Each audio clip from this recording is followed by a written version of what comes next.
दोस्तों, जब भी हम किसी किले की बात करते हैं, तो हमारे दिमाग में भव्य महल, ऊंची-ऊंची दीवारें और राजाओं-रानियों की कहानियां आती हैं। लेकिन कुछ किले ऐसे भी होते हैं, जिनकी सिर्फ भव्यता ही नहीं, बल्कि उनके रहस्यमयी किस्से भी हमें हैरान कर देते हैं। और आज हम जिस किले की बात करने वाले हैं, वो सिर्फ राजस्थान ही नहीं, पूरे भारत में अपने एक अनोखे रहस्य की वजह से मशहूर है। जी हाँ, हम बात कर रहे हैं जयगढ़ किले की, जो जयपुर की शान माना जाता है।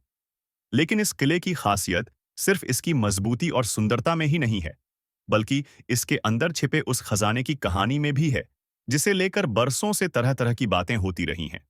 कहा जाता है कि यह खजाना इतना बड़ा था कि अगर वह मिल जाता, तो शायद पूरा राजस्थान ही नहीं, पूरा देश अमीर हो जाता। लेकिन सवाल यह उठता है कि क्या सच में जयगढ़ किले में कोई खजाना छिपा था? क्या यह सिर्फ एक अफवाह थी? और अगर खजाना था, तो वह गया कहां? दोस्तों, इन सवालों के जवाब जानने के लिए आपको इस वीडियो को आखिर तक देखना होगा, क्योंकि हम आपको बताएंगे इस रहस्य से जुड़ी हर छोटी बड़ी बात। अब इस कहानी को समझने के लिए हमें थोड़ा पीछे जाना होगा, इतिहास के उन पन्नों में जहां मुगलों और राजपूतों के बीच सत्ता और दौलत का खेल चलता था। बात है साल 1581 की, जब मुगल सम्राट अकबर ने अपने सबसे भरोसेमंद सेनापति राजा मान सिंह को अफगानिस्तान में बगावत को कुचलने के लिए भेजा। राजा मान सिंह एक कुशल योद्धा थे और उन्होंने इस युद्ध में जीत हासिल की। जीत के साथ ही वह अपार दौलत और खजाने के मालिक भी बन गए। लेकिन अब सवाल यह था कि इस खजाने का क्या किया जाए। इतिहासकारों की माने तो यह खजाना अकबर के पास नहीं पहुंचा, बल्कि इसे बड़ी चालाकी से जयगढ़ किले में छिपा दिया गया। जयगढ़ किला अपनी मजबूत दीवारों और दुर्गम स्थान की वजह से सबसे सुरक्षित जगह मानी जाती थी।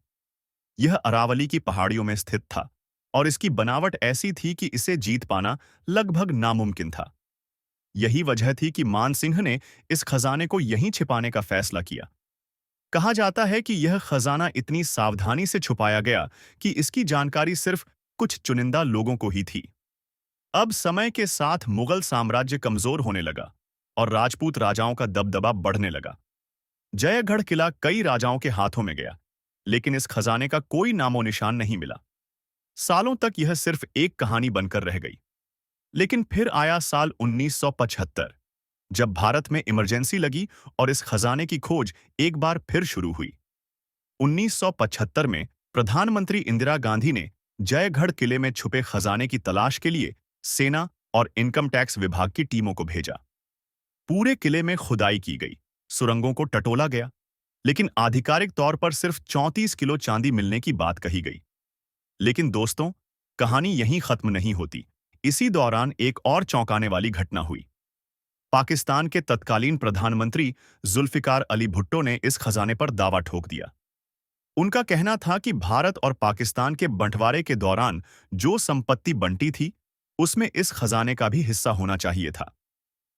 अब यह दावा कितना सही था और कितना गलत, इसका फैसला तो इतिहास के पन्ने भी नहीं कर पाए। अब सवाल यह उठता है कि अगर यह खजाना सच में था, तो गया कहां?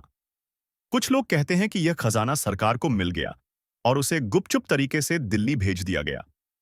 कुछ लोगों का मानना है कि इसे विदेशों में स्विस बैंकों में जमा कर दिया गया। वहीं कुछ लोग मानते हैं कि यह खजाना जयपुर के विकास कार्यों में इस्तेमाल हुआ। लेकिन दोस्तों, जयगढ़ किले की सबसे दिलचस्प बात यह है कि इसके रहस्यों की रक्षा करने वाला कोई इंसान नहीं, बल्कि खुद भैरव बाबा हैं।